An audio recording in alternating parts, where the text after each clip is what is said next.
ये सरकार नमस्कार माहौल sir. CA final, CS final और सीएमए फाइनल एग्जाम्स जो मई 22 या जून 2022 में होने वाले हैं, amendment lecture sir, very important and very awaiting amendment lectures for May 2022 exams. Sir सबसे पहली बात ध्यान रखिए सर, बहुत सारे अमेंडमेंट्स नहीं है। दूसरी बात, यहां पे मैं अमेंडमेंट नोट्स ओपन करूंगा और उसके साथ एक एक पॉइंट हम बात करते रहेंगे कि पहले क्या था और अभी क्या अमेंड होके क्या प्रोविजन है और उसका क्या रीजन था। ओके सर, थर्ड बात, आपको ये अमेंडमेंट नोट्स कहां से मिलेंगे? सर ये अमेंडमेंट नोट्स क्या है तुम्हें पहले बता देता हूं, ये देखिए आप सर, ये अमेंडमेंट नोट्स है।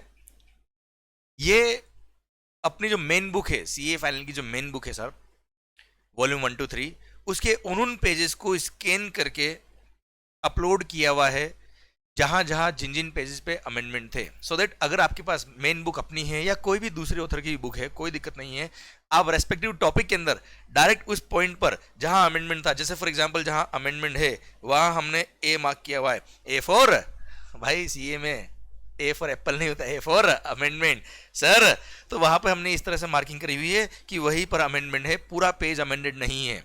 क्लियर? तो आपको अपनी बुक के अंदर इस अमेंडमेंट को इंसर्ट करने में कोई प्रॉब्लम नहीं आएगी, सबसे पहला तो ये। ओके सर, दूसरी बात, नंबर ऑफ पेज आप देखेंगे तो इसके अंदर लगभग 70 के आसपास दिखेंगे, पर सर इतने सारे अमेंडमेंट नहीं है, नंबर ऑफ पेज देख के डरने का नहीं। क्लियर? और हाँ सर, क्योंकि सिंस इन पेजेस में एक एक वर्ड भी अगर चेंज हुआ तो पूरा पेज हमने स्कैन किया, इसलिए नंबर ऑफ पेज आपको ज्यादा दिख रहे होंगे, बाकी अमेंडमेंट्स बहुत सारे नहीं है।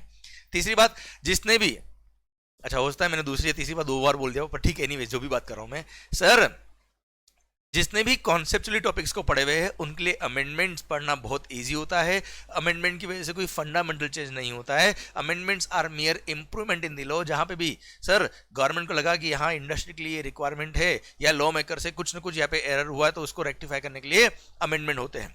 क्लियर? अच्छा, प्लस कुछ सर्कुलर भी इशू हुए हैं। Circulars are mere clarification by the department. Industry को किसी पर्टिकुलर प्रोविजन में कोई इशू आ रहा था तो उसको क्लेरिफाई करने के लिए डिपार्टमेंट क्या करता है, सर्कुलर इशू करता है। और हाँ, सर्कुलर के ब्राइट चांस ये होते हैं कि उन सर्कुलर के बेस पे डायरेक्टली एक क्वेश्चन बन जाता है एग्जाम में। कुछ टाइम हुआ भी ऐसा कि सर डायरेक्ट उस सर्कुलर के बेस पे एक क्वेश्चन बन गया और उसी सर्कुलर के बेस पे आपका आंसर आपको देना था, तो बहुत ईजी हो जाता है आपके लिए अगर आपने ये अमेंडमेंट लेक्चर देखे हुए हैं, अमेंडमेंट नोट्स आपने देखे हुए तो। ओके अच्छा, नेक्स्ट बात सर, ये अमेंडमेंट नोट्स कहां से मिलेंगे? सर अपनी जो वेबसाइट है ymconcept.com, उसमें free PDF and amendment notes वाला टैब दे रखा है सर, वहां पर जाके आप amendment notes for May 2022 for CA final main book इसको डाउनलोड कर लेना। अच्छा, हमने समरी बुक के अंदर, अगर आपके पास मान लो समरी बुक भी हमारी है जो नवंबर 2021 के अकॉर्डिंग है, तो सर उसके भी जिन जिन पेजेस पे अमेंडमेंट थे वो भी हमने स्कैन करके वहां पे अपलोड किए हुए हैं, सो दैट आपका समरी बुक भी अपडेट हो जाए एंड मेन बुक भी अपडेट हो जाए और क्वेश्चनर का भी जिन जिन पेजेस पे जिन जिन क्वेश्चन में अगर अमेंडमेंट हुआ है तो उनके भी आंसर्स, जो जो पेज के चेंज हुए थे वो हम आंसर भी वहां पर, मतलब जहां पे क्वेश्चनर में अमेंडमेंट हुआ है, इस अमेंडमेंट की वजह से जहां पे क्वेश्चनर के आंसर चेंज हुए वो भी हम स्कैन करके वहां पे अपलोड कर देंगे in coming few days. Okay, तो आपकी जो भी बुक आपके पास है, मेन बुक, समरी बुक और क्वेश्चनर बुक, इन सब में आप अमेंडमेंट्स कर सकते हो अपने हिसाब से। और हाँ, ध्यान देना, नंबर ऑफ पेज देके डरने का नहीं, क्योंकि ये उन पूरे पेजेस का स्कैन कॉपी है जहां जिस पेज पे अमेंडमेंट था, भले उसमें एक वर्ड ही अमेंड क्यों ना हुआ। ओके, तो सरकार शुरू करते हैं हम अमेंडमेंट्स। अच्छा हाँ, उससे पहले मैं आपको बताता हूं कि इस अमेंडमेंट लेक्चर में कवर क्या होता है।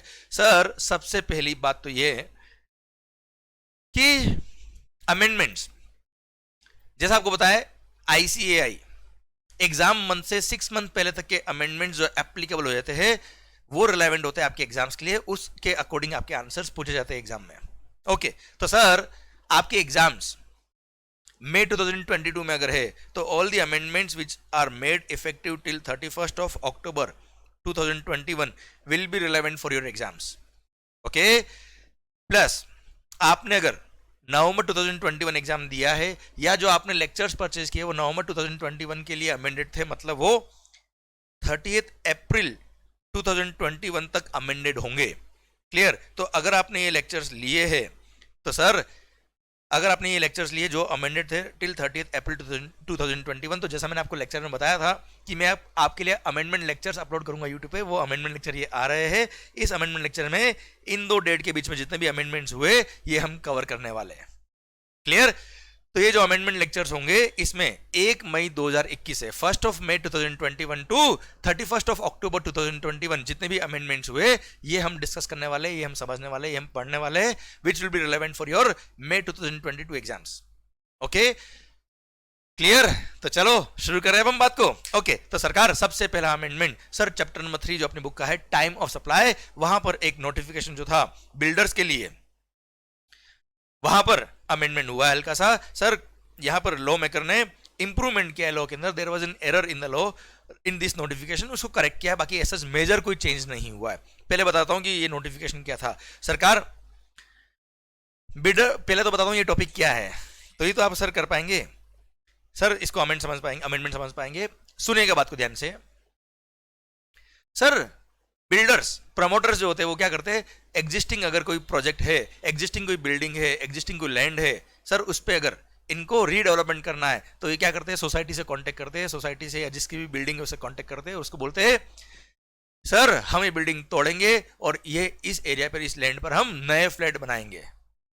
क्लियर? तो सर सोसाइटी क्या करती है या जो भी ओनर है उस प्रॉपर्टी के, वो क्या करते हैं, डेवलपमेंट राइट ट्रांसफर करते हैं बिल्डर को, और सर उसके अगेंस्ट बिल्डर क्या करता है साहब, उनको नए फ्लैट बना के देता है। तो एक तरह से फॉर एग्जांपल उस एरिया के अंदर अभी एग्जिस्टिंग 50 फ्लैट्स है, तो सर उसी एरिया के अंदर वो क्या करेगा, बिल्डर प्लानिंग करके वहां पे मान लो फॉर एग्जांपल 150 फ्लैट बना देता है साहब, और जो एग्जिस्टिंग मेंबर्स थे उस फ्लैट के, उस प्रोजेक्ट में 50 फ्लैट जिनके थे, उनको बोलता है तुम्हें नया फ्लैट मिलेगा, बड़ा फ्लैट मिलेगा, स्पेशल फ्लैट मिलेगा, प्लस हो सकता है साथ में कुछ मॉनेटरी कंसिडरेशन भी दे, depends on transaction to transaction. तो सर एक तरह से वो 150 फ्लैट जो बिल्डिंग में बनाने वाला है बिल्डर, उसमें से 50 फ्लैट तो ऑलरेडी बुक हो गए साहब, हाँ है ना सर? और आपको पता है जितने फ्लैट बुक हो जाते हैं before grant of completion certificate by the competent authority और its first occupation whichever is earlier, वो सप्लाई ऑफ सर्विस के स्कोप में आते हैं as per schedule 2 para 5 clause B.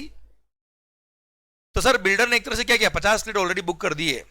अच्छा ये मैं केवल रिवाइज करा रहा हूं आपको कि प्रोविजन क्या है, कोई अमेंडमेंट अभी इसमें नहीं है। ओके हाँ, बिल्डर ने क्या किया, 50 फ्लैट ऑलरेडी बुक कर दिए, प्लस सोसाइटी ने क्या किया, डेवलपमेंट राइट ट्रांसफर किए, या फ्लोर स्पेस इंडेक्स ट्रांसफर किया, या additional floor space index transfer किया, या हो सकता है उस सोसाइटी ने या ओनर ऑफ द प्रॉपर्टी ने लॉन्ग टर्म लीज 30 इयर्स और मोर देन 30 इयर्स के लिए लॉन्ग टर्म लीज पे वो एरिया, वो लैंड दिया है बिल्डर को। उसके अगेंस्ट बिल्डर क्या कर रहा है, कंस्ट्रक्शन सर्विस प्रोवाइड कर रहा है, हाँ है ना बच्चों? तो it's a kind of barter. तो यहां पर सोसाइटी भी क्या कर रहा है, सर्विसेज सप्लाई कर रहा है बिल्डर को, और उस सोसाइटी की सर्विस पर भी टैक्स लगता है, पर उसमें रिवर्स चार्ज मैकेनिज्म है, builder is liable to pay tax to the government directly under reverse charge mechanism. और जो कंस्ट्रक्शन सर्विस बिल्डर प्रोवाइड कर रहा है, 50 फ्लैट बुक कर दी उसने, उस पर भी बिल्डर ही लायबल है साहब। अब सोचो जब कॉन्ट्रैक्ट हुआ इनके बीच में, तब साहब अभी तो एग्जिस्टिंग बिल्डिंग को तोड़ना है बिल्डर को, पूरा डिमोलिश करेगा, एरिया तैयार करेगा, डिगिंग करेगा, हाँ है ना? और सर उसके बाद 150 फ्लैट जो बनाएगा उसमें से 50 तो उसको फ्री में देने एग्जिस्टिंग लोगों को, फिर जो 100 फ्लैट बचेंगे उसकी जो बुकिंग होगी उसमें जो पैसा आएगा उससे बिल्डर का थोड़ा बहुत रेवेन्यू आएगा। तो सर सोचिए जब प्रोजेक्ट का डील फाइनल हुआ है उसी टाइम 50 फ्लैट तो बुक हो गए और डेवलपमेंट राइट भी ट्रांसफर हो गए, और इस दोनों पर जीएसटी की लायबिलिटी किसकी है, प्रमोटर की है, बिल्डर की है। अब सोचो प्रमोटर को अभी तो कुछ मिला नहीं और जेब से करोड़ों का टैक्स पे कर दे, सर कितनी बड़ी नाइंसाफी हो जाएगी उसके लिए, कितना बड़ा दर्द होगा उसको। इसीलिए ये स्पेशल पावर यूज किया सेक्शन नंबर 148 का गवर्नमेंट ने, और सेक्शन नंबर 148 का स्पेशल पावर यूज करके गवर्नमेंट ने क्या किया था, उसकी लायबिलिटी शिफ्ट कर दी थी, और लायबिलिटी शिफ्ट करके बोल दिया कि उसकी लायबिलिटी आएगी कब, जब इस प्रोजेक्ट का कंप्लीशन सर्टिफिकेट इश्यू होगा फ्रॉम द कॉम्पिटेंट अथॉरिटी और its first occupation which ever is earlier, हाँ है ना, उस टाइम लायबिलिटी आएगी। ओके ये प्रोविजन पहले था, अभी भी है।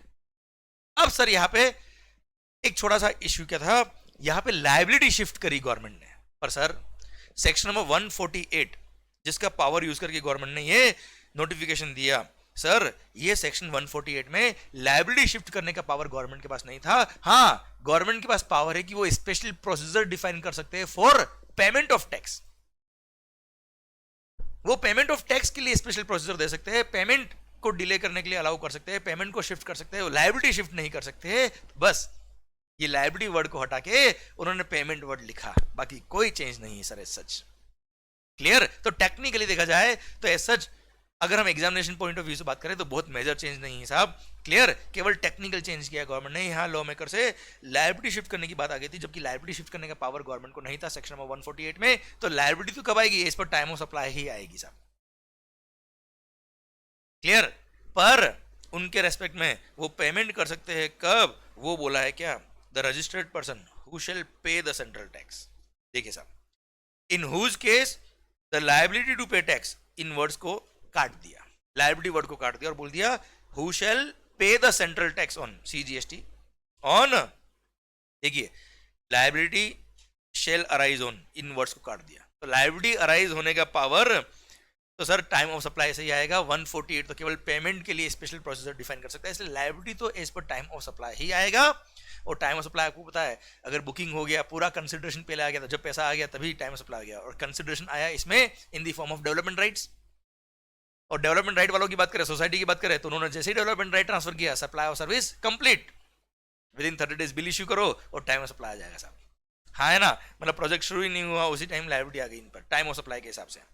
तो टाइम ऑफ सप्लाई को शिफ्ट नहीं किया, लायबिलिटी को शिफ्ट नहीं किया, और यहां पर लायबिलिटी को वर्ड को काट के बोल दिया कि पेमेंट का जो सिस्टम है, इनका टैक्स का जो पेमेंट है वो हम शिफ्ट कर सकते हैं, वो हमने शिफ्ट कर दिया। और बोल दिया क्या कि इन केसेस में builder promoter shall pay the tax to the government in a tax period not later than the tax period in which completion certificate is issued by the competent authority or its first occupation whichever is earlier. That's it. ये पहला amendment खत्म होता है। अब शायद बात पूरी समझ में आ गई, क्लियर। देखिए, who shall pay tax on consideration received, ये वाला जो मैंने आपको बताया, in a tax period not later than the tax period in which the date of issuance of completion certificate wherever required by the competent authority or its first occupation whichever is earlier falls। तो जिस दिन sir completion certificate या first occupation whichever is earlier होगा, उस tax period में या उससे पहले वाले टैक्स पीरियड में उसको टैक्स पे करना पड़ेगा। तो बस ये टेक्निकली लायबिलिटी वर्ड को कट करके सर ये पेमेंट कर सकता है, बाद में ये फैसिलिटी दे दी सर। तो लायबिलिटी तो इस पर टाइम ऑफ सप्लाई ही आएगी, बस पेमेंट का फैसिलिटी शिफ्ट कर दिया एज सच। जो हमने लेक्चर्स के अंदर पढ़ा था उसमें देखा जाए तो जो मैंने भावनाएं आपको बताई है, 20 अमेंडमेंट लेक्चर में भी बताई मैंने आपको, वो भावनाएं कोई चेंज नहीं हुई, बस टेक्निकल एक इश्यू था इस नोटिफिकेशन में जो रेक्टिफाई किया गवर्नमेंट ने। माहौल, आइए सरकार सेकेंड अमेंडमेंट की तरफ बढ़ते हैं हम। सरकार अमेंडमेंट नहीं है, एक सर्कुलर है। सर हमने पढ़ा था सेक्शन नंबर 16 सबसेक्शन 4, और सेक्शन नंबर 16 सबसेक्शन 4 में जो नवंबर 21 के लिए अमेंडमेंट था उसमें हमने बात करी थी, हमने बात ये करी थी कि सर पहले सेक्शन नंबर 16 सबसेक्शन 4 बोलता हूं। सेक्शन नंबर 16 सबसेक्शन 4 बोलता है कि टैक्स इनवॉइस या डेबिट नोट जिनके बेस पे आप क्रेडिट ले रहे हो, कब तक ले सकते हो मैक्सिमम आप credit, time limit to claim the credit. तो उसमें बोला था कि जिस फाइनेंशियल ईयर में टैक्स इनवॉइस इश्यू हुआ है या जिस फाइनेंशियल ईयर में डेबिट नोट इश्यू हुआ है, वो फाइनेंशियल ईयर में तो आप कभी भी, मतलब वो डेबिट नोट या टैक्स इनवॉइस रिसीव हो गया आपको, उसके बाद उस फाइनेंशियल ईयर में तो कभी भी क्रेडिट ले सकते हो, अवेल कर सकते हो। और वो फाइनेंशियल ईयर खत्म होने के बाद सितंबर मंथ की रिटर्न फाइल करने की ड्यू डेट या actual filing of annual return whichever is earlier तक आप कभी भी क्रेडिट लो, हमें कोई कंसर्न नहीं है। अच्छा, अब सर पहले सर 1 जनवरी 2021 से पहले क्या था, डेबिट नोट कब इश्यू हुआ है उससे कंसर्न नहीं था। वो डेबिट नोट जिस इनवॉइस के रेस्पेक्ट में इश्यू हुआ था, वो इनवॉइस जिस फाइनेंशियल ईयर में इश्यू हुआ, वो फाइनेंशियल ईयर खत्म होने के बाद सितंबर मंथ का रिटर्न फाइल करने का ड्यू डेट या actual filing of annual return whichever is earlier, वो देखा जाता था। अब डेबिट नोट अगर मान लो आपने 2 साल बाद रेज किया तो वो डेबिट नोट का तो क्रेडिट लेने का टाइम लिमिट ही निकल गया था इस पर पुराने प्रोविजंस। और नए प्रोविजन के हिसाब से क्या हुआ सर, ये मैं ऑलरेडी पढ़ा चुका हूं आपको बेटा। सर नए प्रोविजन के हिसाब से क्या हुआ, जिस दिन डेबिट नोट इश्यू हुआ है उस डेट से मतलब है उससे रिलेटेड जो टैक्स इनवॉइस था ओरिजिनली वो कब इशू हुआ उससे मतलब नहीं हुआ। कुल मिला के सेक्शन नंबर 16 सबसेक्शन 4 ने जो अमेंडमेंट किया था, सेक्शन नंबर 16 सबसेक्शन 4 में जो अमेंडमेंट हुआ था उसके अकॉर्डिंग सर डेबिट नोट और उससे रिलेटेड जो टैक्स इनवॉइस इशू हुआ उसको डी लिंक कर दिया, उसका लिंकिंग नहीं रखा। जब डेबिट नोट इशू हुआ है उसके बाद उस पूरे फाइनेंशियल ईयर में और उसके बाद सितंबर मंथ की रिटर्न फाइल करने की ड्यू डेट या actual filing of annual return whichever is earlier तक आप क्रेडिट ले सकते हो उस डेबिट नोट का। क्लियर। तो सर्कुलर ये बोलता है कि सिंस ये अमेंडमेंट एप्लीकेबल हुआ 1 जनवरी 2021 से, ये जो फाइनेंस एक्ट 2020 ने अमेंडमेंट किया था ये एप्लीकेबल हुआ था 1 जनवरी 2021 से। तो सर्कुलर ने ये क्लेरिफाई किया कि भाई जो डेबिट नोट पहले इश्यू हो चुके थे ऑन और बिफोर 1 जनवरी 2021, मतलब 31 दिसंबर 2020 तक 31 दिसंबर 2020 तक जो डेबिट नोट इश्यू हो चुके थे उनके बेस पे जो क्रेडिट लेना है, क्या उसके लिए भी ये नए अमेंडेड प्रोविजंस अप्लाई होंगे या पुराने प्रोविजंस के हिसाब से ही उनका हमें क्रेडिट का सिस्टम देखना होगा? तो यहां पे सर्कुलर ने बोला कोई दिक्कत नहीं है, भले ही डेबिट नोट 1 जनवरी 2021 से पहले इश्यू हुआ हो या उसके बाद इश्यू हुआ हो, नए प्रोविजंस ही अप्लाई होंगे अगर उस डेबिट नोट के बेस पे आपको अभी क्रेडिट लेना बाकी है तो। पर हाँ, जिन डेबिट नोट के बेस पे आप ऑलरेडी क्रेडिट ले चुके हो 31 दिसंबर 2020 से पहले, तो सर वहां तो ले चुके हो क्रेडिट, बात खत्म हो गई सर।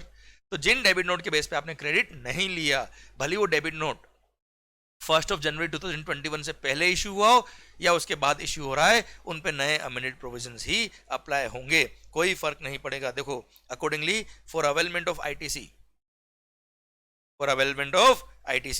ऑन और after 1 January 2021 in respect of debit notes issued either prior to or after 1 January 2021, the eligibility for availment of ITC will be governed by amended provisions of section number 16 subsection 4, whereas ITC availed prior to 1 January 2021 जिसका ITC already ले चुके हो in respect of debit notes, उन पे तो sir obviously ये provision जब थे ही नहीं उस टाइम आप आईटीसी ले चुके तो ले चुके ना, क्या दिक्कत है सर?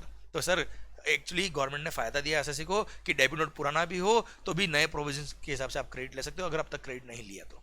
ओके, वैसे ऐसा देखा जाए तो ये वन टाइम सर्कुलर है, 1 जनवरी 2021 के दिन जो पोजीशन थी डेबिट नोट की उसके लिए था, आगे जाके कोई मेजर कोई ऐसा कोई काम आने वाला नहीं है प्रोविजन। Okay done. चलिए सरकार, आइए अगले हम अमेंडमेंट की तरफ बढ़ते।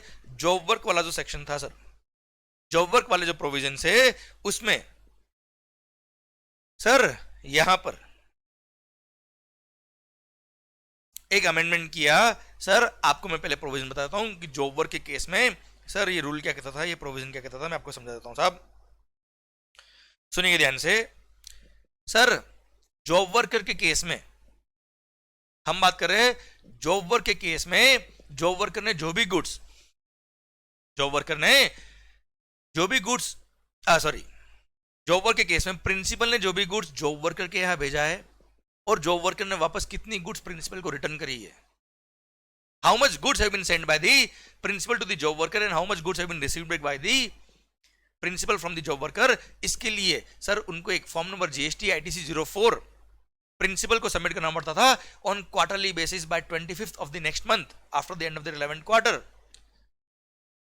तो सर पहले क्वार्टरली एक स्टेटमेंट सबमिट करना पड़ता था स्टॉक का कि कितना गुड्स प्रिंसिपल ने जॉब वर्कर के यहां भेजा और कितना गुड्स वापस से आ गया। तो सर उसके लिए जो स्टेटमेंट था वो form number GST ITC 04 quarterly file करना पड़ता था। अब उस क्वार्टरली वर्ड को हटा के स्पेसिफाइड पीरियड लिख दिया है और उसके अंदर डिफाइन कर दिया स्पेसिफाइड पीरियड को और बोल दिया क्या, एनुअली। मतलब सर अगेन एसएससी का सर एक कंप्लायंस बर्डन थोड़ा कम किया गवर्नमेंट ने और बोल दिया है क्या, जो आपको क्वार्टरली जीएसटी आईटीसी 04 फाइल करना होता था अब आपको क्वार्टरली नहीं एनुअली फाइल करना है। पूरे फाइनेंशियल ईयर का एक ही आपको स्टेटमेंट फाइल करना है जीएसटी आईटीसी 04 के फॉर्म में, कितना गुड्स आपने प्रिंसिपल ने जॉब वर्कर के यहां भेजा और कितना उसको रिसीव बैक हुआ। और सर वो फाइनेंशियल खत्म होने के बाद 25th of the next month मतलब 25 अप्रैल या उससे पहले पहले आपको फर्निश करना पड़ेगा। पर हाँ जिन एसएससीज का इमीडिएटली प्रीसीडिंग फाइनेंशियल ईयर में aggregate turnover was exceeding ₹5 crore, कितना बेटा एक्सीडिंग रुपीज 5 करोड़ अगर इमीडिएटली प्रीसीडिंग फाइनेंशियल में आपका एग्रीगेट टर्नओवर था तो उन लोगों के लिए ये हाफ ईयरली होगा। मतलब उनको सर अप्रैल टू सितंबर के लिए आईटीसी 04 नंबर का फॉर्म अलग से फिल करना पड़ेगा by 25th of the October, और सर अक्टूबर से लेके मार्च तक के लिए उनको आईटीसी 04 फॉर्म फाइल करना पड़ेगा by 25th of the April. Sir ये हो गया उसका क्या, आईटीसी 04 फाइल करने का टाइम लिमिट। पहले था क्वार्टरली, अब सबके लिए कर लिया एनुअली। और सर ध्यान देना, जिनका preceding immediately preceding financial year में aggregate turnover was exceeding ₹5 crore उनके लिए कर दिया हाफ ईयरली और बोल दिया ये रेस्पेक्टिव पीरियड खत्म होने के बाद 25th of the next month तक आपको जीएसटी आईटीसी 04 फॉर्म फिल करना पड़ेगा, सबमिट करना पड़ेगा डिपार्टमेंट को, प्लस कमिश्नर के पास पावर है कि वो चाहे तो इस फॉर्म को फाइल करने का ड्यू डेट है उसको एक्सटेंड भी कर सकता है अगर उसको सर्कमस्टेंसेस इस तरह के लगते हैं तो। ये पहले भी था, अभी भी है। Clear, done. तो शायद अमेंडमेंट आपको समझ में आ गया। क्वार्टरली की जगह क्या हो गया, एनुअली, और जिनका टर्नओवर मोर देन 5 करोड़ था उनके लिए हाफेली। माहौल सरकार आइए, बस बहुत कम अमेंडमेंट है सर, है ही नहीं। क्लियर, ये आईटीसी भी खत्म हो गया, केवल 2 अमेंडमेंट थे छोटे से। ओके, अमेंडमेंट में क्या था सर, एक तो सर डेबिट नोट के बेस पे 1 जनवरी 2021 वाले सर्कुलर इश्यू हुआ कि उस दिन से पहले के डेबिट नोट अगर है तो उसका क्रेडिट बाद वाले प्रोविजन के हिसाब से लगेगा या पुराने प्रोविजन लगेंगे। क्लियर, और एक ये जॉब वर्क के लिए आईटीसी 04 एनुअली कर दिया वो। सरकार आइए, अब डायरेक्ट चैप्टर नंबर 8 में आईजीएसटी एक्ट में, और सरकार माहौल बन रहा होगा, शायद कॉन्फिडेंस बन रहा होगा और आपको अंदर ही अंदर एक खुशी हो रही होगी, अरे हाँ मजा आ रहा है सर, फटाफट फटाफट हो रहे हैं। एंड सर बहुत ज्यादा अमेंडमेंट नहीं, उसका तो बहुत ज्यादा खुशी हो रहा होगा आपको, शायद नहीं हो रहा तो खुशी बनाओ, छोटी छोटी बातों की खुशी बनानी चाहिए सर, माहौल बनता है उससे। सरकार आप भी सोच रहे होंगे मंगल पढ़ाने में ध्यान लगाना सर, क्यों इधर उधर बातें कर रहा है। ठीक है सर, पढ़ा लेते हैं, हमारी तो क्या नौकरी यही है sir. Section number 13 sub section 13 section number 13 sub section 13 of the IGST act. Sir आपको पता होगा, whenever supplier of service or recipient of service is located outside India, तो ऐसे केस में सेक्शन नंबर 13 के हिसाब से प्लेस ऑफ सप्लाई निकलता है, और वहां पर सेक्शन नंबर 13 में सब सेक्शन 13 में गवर्नमेंट को पावर दे रखा है कि सिंस ये इंटरनेशनल ट्रांजेक्शन से to avoid the double taxation, to avoid the double taxation और non taxation of any transaction, government के पास पावर है कि वो चाहे तो कुछ ट्रांजेक्शंस को नोटिफाई कर सकती है, और नोटिफाई करके गवर्नमेंट बता सकती है कि इन केस में प्लेस ऑफ सप्लाई ये रहेगा, और उसके अकॉर्डिंग ही टैक्सेबिलिटी डिफाइन करेंगे। और ये पावर यूज करके गवर्नमेंट ने ऑलरेडी 2 सर्विसेज तो नोटिफाई करी हुई थी, थर्ड एक और कर दी साहब। फर्स्ट तो आपको पता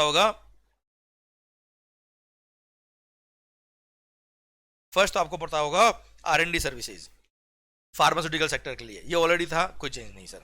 सेकंड सर देखना, सेकंड काम का है maintenance, repairs and overhaul services in respect of aircraft engines, other components और parts supplied to a person for use in the course और फर्दरेंस ऑफ बिजनेस। ये था एयरक्राफ्ट और एयरक्राफ्ट इंजिन्स एटसेट्रा के लिए। सेम पॉइंट अभी add कर दिया है sir, ship vessels and their engines and components and parts thereof, same point. और सर जैसे एयरक्राफ्ट के केस में था कि place of supply shall be location of the recipient of service, ऐसे ही वेसल और ship and engine and parts के लिए भी कर दिया क्या, place of supply shall be location of the recipient of service. सरकार मैं बताता हूं आपको प्रोविजन क्या है, समझा भी देता हूं मैं आपको। सर देखिए, आप शिप हो या वेसल हो या उसके इंजन हो या पार्ट्स कंपोनेंट्स हो, इसका अगर रिपेयरिंग करना है तो sir physical presence of the goods is required to supply the services. तो यहां पर परफॉर्मेंस बेस्ड सर्विसेज का provision section number 13 sub section 3 लगता था कि जहां सर्विसेज परफॉर्म करी वो प्लेस ऑफ सप्लाई होगा। पर अगर मान लो आउट ऑफ इंडिया से इंडिया में कोई एयरक्राफ्ट आया, आउट ऑफ इंडिया वाले पर्सन का एयरक्राफ्ट इंडिया में आया और इंडिया की कंपनी कोई रिपेयरिंग कर रही है, कोई मैकेनिक यहां का रिपेयरिंग कर रहा है साहब, तो ऐसे केस में सेक्शन 13 सबसेक्शन 3 बोलता था क्या, वो रिपेयरिंग करके अगर आप उन गुड्स को वापस से बाहर भेजने वाले हो without being used in India तो सर ध्यान देना, कोई गुड्स टेम्पररी इंडिया में आ रहा है और वापस इंडिया से बाहर जाने वाला है तो सबसेक्शन 3 नहीं लगाएंगे, वहां सबसेक्शन 2 लगेगा। और सबसेक्शन 2 अगर लगता है तो वहां बोलते हैं क्या, location of the recipient of service. तो सर अगर service recipient out of India का था, सर्विस प्रोवाइडर इंडिया का था, और कोई गुड्स टेम्पररी इंडिया में आ रही है रिपेयरिंग के लिए और रिपेयरिंग होकर वापस इंडिया से बाहर जा रही है, तो वहां तो एनीवेज सबसेक्शन 2 ही लग रहा था। और सबसेक्शन 2 बोलता था कि अगर लोकेशन का recipient location of the recipient determinable है तो उसका लोकेशन ही प्लेस ऑफ सप्लाई होगा। और यहां पे भी क्या बोला, लोकेशन ऑफ द रेसिपिएंट ही प्लेस ऑफ सप्लाई होगा। तो ऐसा देखा जाए तो सर इस वाली सर्विस में तो ऐसा कोई अमेंडमेंट, ऐसा कोई इंपैक्ट नहीं आया, क्योंकि यहां पे सप्लायर इंडिया का, रेसिपिएंट आउट ऑफ इंडिया का, प्लेस ऑफ सप्लाई भी आउट ऑफ इंडिया, और अगर फॉरेन करेंसी आ गया और दोनों पर्सन सेम पर्सन की डिस्टिंक्ट एस्टेब्लिशमेंट नहीं है तो वो एक्सपोर्ट ऑफ सर्विस के स्कोप में आ जाएगा। ये पहले भी था, अभी भी हो रहा था, कोई ऐसा कोई चेंज इस वाले सेक्टर के लिए नहीं हुआ। पर अगर अब इंपैक्ट कहां आया, अगर इंडियन कंपनी है सर इंडिया का वेसल है, इंडिया का शिप है, या उनके इंजन कंपोनेंट पार्ट्स वगैरह है, और वो अगर आउट ऑफ इंडिया की कोई कंपनी, मान लो यहां से कोई वेसल, इंडियन वेसल गया सिंगापुर और सिंगापुर की कंपनी ने उसका रिपेयरिंग किया, अब सर सप्लायर ऑफ सर्विस कहाँ है? Out of India. Recipient of service क्या है? इंडिया। अब वहां पे पहले सेक्शन नंबर 13 सब सेक्शन 3 लगता था, वो बोलता था क्या, जहां सर्विसेज परफॉर्म हुई वही क्या होगा? Place of supply. अब सर्विसेज कहाँ परफॉर्म हुई थी बेटा? सिंगापुर। सप्लायर ऑफ सर्विस भी सिंगापुर, प्लेस ऑफ सप्लाई भी सिंगापुर। रेसिपिएंट भले इंडिया का है, ये इंपोर्ट ऑफ सर्विस के स्कोप में नहीं आता था, जिसपे कोई जीएसटी नहीं लग रहा था। पर अब अमेंडमेंट करके क्या बोल दिया सर? टैक्सेबिलिटी के स्कोप में ले आए। क्यों, कैसे ले आए? यहां बोल दिया यहां पर कि in such services location of the recipient shall be the place of supply. अब इंडियन कंपनी जिसका वेसल सिंगापुर में रिपेयर हुआ है, तो सर सिंगापुर का company is the supplier of service, recipient of service India का पर्सन, और सर प्लेस ऑफ सप्लाई भी रेसिपिएंट का लोकेशन हो गया। कहां सर्विसेज परफॉर्म करी उससे कंसर्न नहीं है। अब सर रेसिपिएंट का लोकेशन मतलब इंडिया, प्लेस ऑफ सप्लाई अगर हो गया तो supplier out of India, recipient India का, और प्लेस ऑफ सप्लाई भी इंडिया, तो ये इंपोर्ट ऑफ सर्विस के स्कोप में आ गया। और इंपोर्ट ऑफ सर्विस के स्कोप में आ गया तो रेसिपिएंट को टैक्स पे करना पड़ेगा under reverse charge mechanism, IGST. तो सर इंपैक्ट जो आया इस सर्विस में अमेंडमेंट करने का, वो ये आया कि सर इंडियन शिपिंग कंपनीज अगर आउट ऑफ इंडिया जाकर अपने शिप वेसल या उनके इंजन या कंपोनेंट या पार्ट्स का रिपेयरिंग कराती है, रिपेयरिंग मेंटेनेंस सर्विस या ओवरऑल सर्विसेज कराती है, तो ऐसे केस में उनको अब जीएसटी पे करना पड़ जाएगा अंडर रिवर्स चार्ज मैकेनिज्म। जो सेम अमेंडमेंट किया था एयरक्राफ्ट के लिए, वही अमेंडमेंट अब शिप और वेसल के लिए कर दिया। पर मैंने पूरा आपको लॉजिक और पूरा कॉन्सेप्ट समझा दिया। I hope you got the entire point. माहौल सरकार, ये अमेंडमेंट हुआ है आईजीएसटी एक्ट में, सेक्शन नंबर 13 सबसेक्शन 13 का पावर यूज करके गवर्नमेंट ने ये सर्विस ऐड कर दी। ओके, तो आई रिपीट कि सर भले एयरक्राफ्ट हो या शिप हो या वेसल हो या उनके इंजिन्स हो या उनके कंपोनेंट्स और पार्ट्स हो, उनका अगर मेंटेनेंस, रिपेयर्स और ओवरऑल सर्विसिंग कराया आपने, तो ऐसे केस में अगर आउट ऑफ इंडिया की सर्विस सप्लायर था और रेसिपिएंट इंडिया का था, तो ऐसे केस में location of the recipient is the place of supply, यहां पे इंपैक्ट आएगा और इंपोर्ट ऑफ सर्विस के स्कोप में आएगा और वहां पर टैक्स लगेगा। और सर सेम केस अगर सप्लायर ऑफ सर्विस इंडिया का था, recipient of service out of India है, तो ये अगर एक्सपोर्ट की अदर कंडीशन जैसे फॉरेन करेंसी रिसीव हुआ है और दोनों पर्सन सेम पर्सन के डिस्टिंक्ट एस्टेब्लिशमेंट नहीं है, तो ये एक्सपोर्ट के स्कोप में भी आएगा और वहां पे एक्सपोर्ट बेनिफिट मिल जाएगा। क्लियर? ये दोनों का इंपैक्ट मैंने आपको समझा दिया। पर हाँ, एक्सपोर्ट ऑफ सर्विस के केस में तो पहले भी अगर ये दोनों पॉइंट यहाँ पे नहीं भी होते तो भी एक्सपोर्ट में वैसे भी कवर हो रहे थे, तो वहां तो इंपैक्ट नहीं आया अमेंडमेंट करने की वजह से, पर इंपोर्ट ऑफ सर्विस में इंपैक्ट आ गया। क्लियर? माहौल सरकार, आइए अब आईजीएसटी एक्ट में 2 नए सर्कुलर ऐड किए सीबीआईसी ने, वो सर्कुलर भी मैं आपको बता देता हूं साहब। क्लियर? बाकी आईजीएसटी एक्ट में अमेंडमेंट देखा जाए तो एक ही था, वो सेक्शन 13 का पॉइंट ऐड किया, वो भी आपने जो एयरक्राफ्ट वाला पढ़ा हुआ था वहां पे शिप और वेसल वाले पॉइंट ऐड कर दिए बस। सर अब आइए 2 सर्कुलर की बात कर लेते हैं हम। Sir circulars are mere clarification by the department. अगर आपका लॉ आता है तो हम क्लेरिफिकेशन अपना खुद ही समझ लेंगे सर। देखते हैं sir clarification relating to export of service, condition number 5 of section 2 subsection 6, section number 2 clause 6 of the IGST act. Sir section number 2 clause 6 में एक्सपोर्ट ऑफ सर्विस को डिफाइन किया है, और एक्सपोर्ट ऑफ सर्विस में 5 conditions आपको पता हो, sir ये रेफरेंस भी दे रखी है। एक्सपोर्ट ऑफ सर्विसेज में 5 कंडीशन है, और 5 कंडीशन कौन कौन सी है सर? सबसे पहला ध्यान देना बेटा, मैं बोल देता हूं, यह बुक में छोड़ो आप, सब आपको वैसे भी याद है सर। 5 कंडीशन है, 5 कौन कौन सी है? First, supplier of service India का होना चाहिए, recipient of service out of India का होना चाहिए, प्लेस ऑफ सप्लाई भी आउटसाइड इंडिया होना चाहिए, पेमेंट जो आना चाहिए वो कन्वर्टेबल फॉरेन एक्सचेंज में आना चाहिए, और जहां पे भी गवर्नमेंट ने अलाउ किया हुआ है कि सर आरबीआई ने अलाउ किया, वहां पे अगर आईएनआर में भी आ रहा तो चल जाएगा। एंड लास्ट कंडीशन होती है क्या, वो बड़ी इंपॉर्टेंट है और उसी के लिए सर्कुलर आया। लास्ट कंडीशन थी क्या, सप्लायर ऑफ सर्विस और recipient of service same person के डिस्टिंक्ट एस्टेब्लिशमेंट नहीं होने चाहिए। The supplier of service and recipient of service are not merely establishments of a distinct person in accordance with explanation 1 of section number 8। मतलब साहब same person के अगर distinct establishment हुए तो सिंस दोनों आपस में ट्रांजैक्शन दिखा दिखा के, सर्विसेज के ट्रांजैक्शन दिखा दिखा के एक्सपोर्ट के मजे लेंगे, इसलिए गवर्नमेंट ने बोल दिया सेम पर्सन के डिस्टिंक्ट एस्टेब्लिशमेंट नहीं होने चाहिए। ये एक्सपोर्ट की कंडीशन नंबर 5 थी। इस पे ही डाउट आया, इस पे ही सर्कुलर इशू किया। मैं आपको डाउट का हिंट दे देता हूं साहब। डाउट का हिंट ये है कि मान लो कोई फॉरेन कंपनी जो आउट ऑफ इंडिया है, उसको किसी इंडियन कंपनी ने सर्विसेज दी, तो सर अगर वो फॉरेन कंपनी जो आउट ऑफ इंडिया है वो पेरेंट कंपनी थी और यहाँ पे जो इंडिया में कंपनी लोकेटेड है वो उसकी सिस्टर कंसर्न है या उसकी सब्सिडरी कंपनी है, तो सर इन्होंने आपस में जो ट्रांजैक्शन किया क्या वो एक्सपोर्ट के स्कोप में आएगा या उस कंडीशन में 5 की वजह से एक्सपोर्ट में नहीं आएगा? This was the question. तो उसको एनालाइज किया इस पूरे सर्कुलर में। तो सर मैं नटशेल में आपको पहले समझाता हूं, फिर मैं सर्कुलर को वापस पूरा डिटेल में समझाऊंगा आपको। सबसे पहली बात, अगर भाई सेम पर्सन की दो डिस्टिंक्ट एस्टेब्लिशमेंट है, देखो सर आप तो क्या डायरेक्ट को समझिए, सर्कुलर अपना समझ में आएगा sir. Then are not merely establishments of a distinct person. Clear? और डिस्टिंक्ट पर्सन कब होता है? जब सेम पेन नंबर होता है, सेम पर्सन होता है, हाँ है ना। अब आप मुझे बताओ सर, अगर कोई फॉरेन कंपनी की कोई यहाँ ब्रांच है, रिप्रेजेंटेशन ऑफिस है, या इंडियन कंपनी कोई है उसका कोई ब्रांच है, representative office out of India है जो वहां के लॉज में इनकॉर्पोरेट नहीं हुआ है, सर मान लो कोई इंडियन कंपनी है उसका एक ब्रांच है सिंगापुर में जो वहां के लॉ में नया अलग से इनकॉर्पोरेट नहीं हुआ है, सेपरेट लीगल एंटिटी नहीं बनी है, तो वो सर ऐसे केस में इंडिया कंपनी की ही दूसरा एस्टेब्लिशमेंट कहलाएगा, establishment of the distinct person कहलाएगा।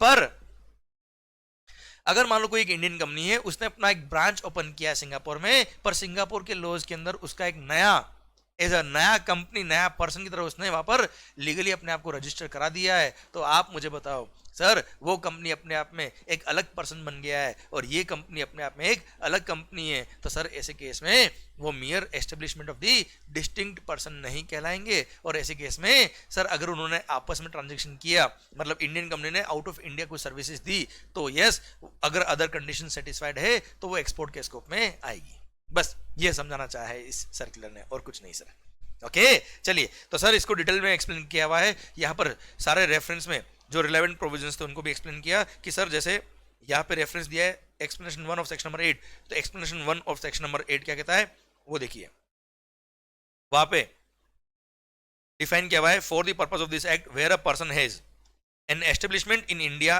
And any other establishment outside India, same person, देखो where a person has, clear. Second, an establishment in a state or union territory and any other establishment in other state, मतलब outside that state और union territory, तो definitely वहां पर उसने separate registration number लिया होगा, तो वो डिस्टिंक्ट एस्टेब्लिशमेंट कहलाएंगे। And third, an establishment in the same state and another statement in the same another establishment in the same state having different registration, sir an establishment in a state or union territory and any other establishment registered within that state only, sir और union territory अगर उसी state में वो registered है तो ऐसे case में वो डिस्टिंक्ट पर्सन कहलाएंगे। आपको पता है सर सेम स्टेट में दो अलग अलग रजिस्ट्रेशन नंबर ले लिए तो भी वो डिस्टिंक्ट पर्सन कहलाते हैं, तो ऐसे केस में such establishment shall be treated as establishment of the distinct person. ठीक है साहब, as per the above explanation an establishment of the person in India and another establishment of the state person outside India are considered as establishment of the distinct person अगर same person की branch हुई out of India तो। Reference, sir explanation 2 क्या कहता है साहब section number 8 का, a person carrying on a business through a branch or agency or representation office in any territory shall be treated as having an establishment in that territory. Sir अगर अपना कोई branch है तो माना जाएगा हमारा वहां पे एक एस्टेब्लिशमेंट है साहब। Okay, and the term person, sir person word को भी यहाँ रेफर करिए, और सर पर्सन वर्ड के जो मेन वर्ड्स है वो मैं बता रहा हूँ जो इस सर्कुलर में रिलेवेंट है। आपको पता है पर्सन वर्ड में हर एक पर्सन को इंक्लूड किया है, पे कुछ भी नहीं छोड़ा है, पर उसमें एक कंपनी अलग से लिखा है और एक बॉडी कॉर्पोरेट इनकॉर्पोरेटेड बाय और under the laws of a country outside India. तो सर ध्यान देना बेटा, सर जैसे कोई फॉरेन कंपनी है वो आउट ऑफ इंडिया इनकॉर्पोरेट हुई है, उसने इंडिया में कोई रजिस्ट्रेशन नहीं कराया, मतलब इंडियन कंपनीज एक्ट में उसका रजिस्ट्रेशन नहीं है, तो वो फॉरेन कंपनी कहलाएगी ना सर। क्लियर, वो भी पर्सन के स्कोप में है, और इंडियन कंपनी तो कंपनी कहलाएगी सर, वो पर्सन के स्कोप में है। ये अगले वर्ड में डिफाइन किया हुआ है सर यहाँ पर अगले पॉइंट में। Company means a company incorporated under this act और under any other previous companies law. ठीक है सर, कंपनी लॉ में डिफाइन किया हुआ सर ये। और second, foreign company means any company और a body corporate incorporated outside India India में उसका इनकॉर्पोरेशन नहीं हुआ है. Which has a place of business in India whether by itself और थ्रू एन एजेंट फिजिकली और through electronic mode and conduct any business activity in India in any other manner. कुल मिला के उसका एक ब्रांच इंडिया के अंदर है और सर उसका इनकॉर्पोरेशन जो हुआ है वो आउट ऑफ इंडिया हुआ है, तो उसको बोलेंगे फॉरेन कंपनी साहब. क्लियर? जो इंडिया में बिजनेस कर रही है सर, है ना, इंडिया में इनकॉर्पोरेशन नहीं हुआ है. तो सर ऐसे केस में ध्यान देना बेटा.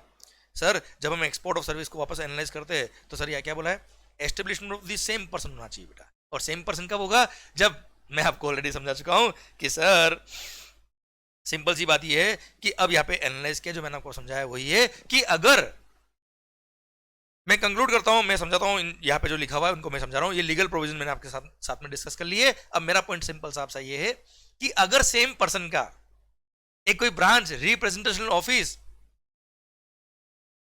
सर अगर आउट ऑफ इंडिया है या कोई एजेंट आउट ऑफ इंडिया है जिसका उसने वहां के लॉज में इनकॉर्पोरेशन नहीं करा रखा है, तो ऐसे केस में वो कंपनी तो इंडिया की कंपनी साहब, लीगल एंटिटी तो वो एक ही है, तो ऐसे केस में वो establishment of the distinct person कहलाएंगे. और उन्होंने अगर मान लो इंडियन कंपनी ने आउट ऑफ इंडिया वाली कंपनी को, आउट ऑफ इंडिया वाले ब्रांच को सर्विसेज दी, तो वो एक्सपोर्ट के स्कोप में नहीं आएगी क्योंकि वो mere establishment of the distinct person है.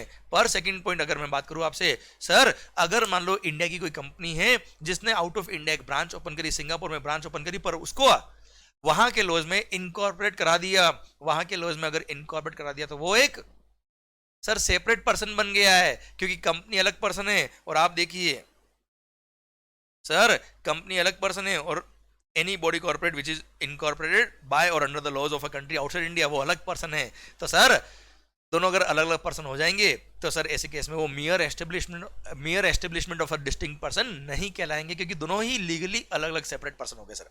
तो ऐसे केस में अब इंडियन कंपनी उस फॉरेन बॉडी कॉर्पोरेट को कोई सर्विस प्रोवाइड कर रही है तो सर वो mere establishment of distinct person नहीं कहलाएंगे. और वहां पर सप्लायर अगर इंडिया का है, रेसिपिएंट आउट ऑफ इंडिया है, प्लेस ऑफ सप्लाई भी आउटसाइड इंडिया है, पेमेंट जो आया है वो फॉरेन करेंसी में आया है, क्लियर, या फिर जहां पे आरबीआई ने अलाउ किया वहां आईएनआर में आया, प्लस दोनों मियर एस्टेब्लिशमेंट ऑफ डिस्टिंक्ट पर्सन नहीं है, वो एक्सपोर्ट की कंडीशन को सेटिस्फाई कर लेंगे और ऐसे केस में एक्सपोर्ट ऑफ सर्विस माना जाएगा और बेनिफिट ऑफ एक्सपोर्ट मिलेंगे. क्लियर? समझे मेरी बात? और सर अगर वही उसने सिंगापुर की ब्रांच को सर्विस दी होती जो इनकॉर्पोरेटेड नहीं है उस कंट्री के अंदर, तो ऐसे केस में वो mere establishment of distinct person कहलाते और ऐसे केस में वो एक्सपोर्ट की डेफिनेशन पूरी नहीं कर पा रहे, तो वो इंटर स्टेट सप्लाई के स्कोप में आके आईजीएसटी पे करना पड़ता सप्लायर को. Okay clear? सेम वे अगर हम रिवर्स बात करें, सिंगापुर की कोई कंपनी है, चलो कंट्री चेंज कर लेते तो सो दैट कंफ्यूजन नहीं आएगा आपको. सर जापान की कोई कंपनी है और उन्होंने मुंबई में कोई अपना एक ब्रांच ओपन किया हुआ है, ब्रांच या एजेंसी या रिप्रेजेंटेशनल ऑफिस ओपन किया जिसका इंडियन लॉ में कोई इनकॉर्पोरेशन नहीं कराया है, तो ऐसे केस में सर वो mere establishment of distinct person कहलाएंगे. अब इंडियन ब्रांच सिंगापुर जापान की उस कंपनी को सर्विस दे रहे तो वो एक्सपोर्ट में कवर नहीं होगा. क्लियर? यही अगर सर जापान की कोई कंपनी है उसने इंडिया में अगर अपना कोई एस्टेब्लिशमेंट ओपन किया है पर उसने अपना इंडियन लॉज के अंदर सेपरेट लीगल एंटिटी की तरह रजिस्ट्रेशन करवा दिया है तो वो दो अलग अलग पर्सन हो गए हैं, अब वो एस्टेब्लिशमेंट ऑफ डिस्टिंक्ट पर्सन नहीं कहलाएंगे. अब इंडियन पर्सन जो जापान की कंपनी थी उसने अगर जापान की अपनी होल्डिंग कंपनी को या जो पेरेंट कंपनी थी उसको सर्विस दी तो सर अगर अदर कंडीशन सेटिस्फाइड है तो वो एक्सपोर्ट में कवर होगा क्योंकि वो mere establishment of distinct person नहीं कहला रहे हैं. क्लियर? डन. तो शायद पूरी बात आपको पिक्चर समझ में आ गई. ओके बच्चों, डन. और एक लाइन में अगर कंक्लूड करूं तो सिंपल सी बात यह है कि अगर आपने अपने ब्रांच का या रिप्रेजेंटेशनल ऑफिस का या एजेंसी का रेस्पेक्टिव कंट्री के लॉज में अगर इनकॉर्पोरेशन करा दिया तो एक सेपरेट लीगल पर्सन बन गया, वो mere establishment of the distinct person नहीं कहलाएगा. Okay done. चलिए सरकार आइए सेकंड सर्कुलर पे बढ़ते हैं हम, जो circular regarding intermediary. Sir intermediary के लिए सर्कुलर क्या आया वो सुनिएगा आप ध्यान से. सर सिंपल सा, इंटरमीडियरी कौन होता है? जो दो लोगों के बीच में डील करवाता है सप्लाई ऑफ गुड्स और सर्विस या सिक्योरिटीज का. वो खुद सप्लाई नहीं कर रहा है, ही इज जस्ट अरेंजिंग और facilitating a transaction between two persons. He is not supplying any goods और service on principal to principal basis. हाँ है ना बच्चों, उसको बोलते हैं क्या, इंटरमीडियरी। आप देखिए ध्यान से, यहाँ पे डिफाइन किया हुआ है। अब इसमें क्यों सर्कुलर है वो तुम्हें बताता हूं, पहले एक बार पढ़िए आप। Intermediary means a broker, an agent or any other person by whatever name called who arranges or facilitate the supply of goods or services or both or securities between two persons but does not include a person who supplies such goods or services or both or securities on his own account। वो खुद नहीं बेच रहा है, वो तो बिकवा रहा है। हाँ है ना सर, ब्रोकर है, एजेंट है, तो सर ऐसे केस में उसको इंटरमीडिएट कहते हैं। तो सर यहाँ पर इंटरमीडिएट की डेफिनेशन में ही क्वेश्चन था कि कौन इंटरमीडिएट के स्कोप में आएगा। अच्छा ये इंटरमीडिएट वर्ड इतना इंपॉर्टेंट क्यों हो गया, क्योंकि जहां पर इंटरनेशनल ट्रांजैक्शन होते हैं, जहां पे सप्लायर ऑफ सर्विस और recipient of service out of India है, तो ऐसे केस में सर इंटरमीडिएट सर्विस के केस में सेक्शन नंबर 13 सब सेक्शन 8 लगता है, और सेक्शन नंबर 13 सब सेक्शन 8 बोलता है सप्लायर का location will be the place of supply.